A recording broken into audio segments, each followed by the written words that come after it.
There is a change in the way sex trafficking cases are being investigated and prosecuted.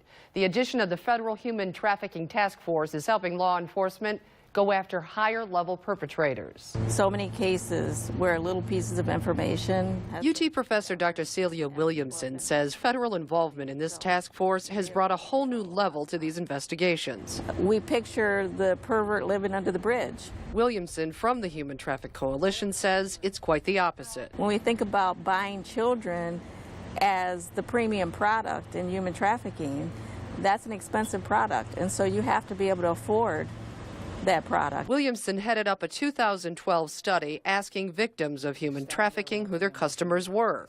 To no surprise, they were men involved in positions, legitimate positions. She says even if you suspect a child or teen is being trafficked, the first thing to do is to tell yourself not to blame the child. Believe them, Williamson says, then contact the Human Trafficking Resources Center.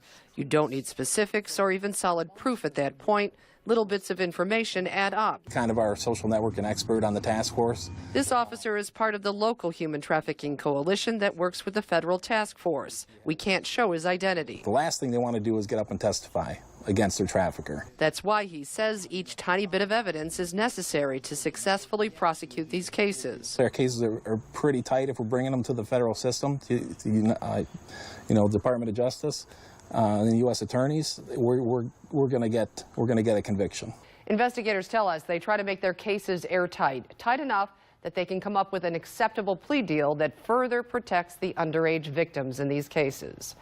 Melissa Veitch, 13 ABC Action News. Back to you, Lee.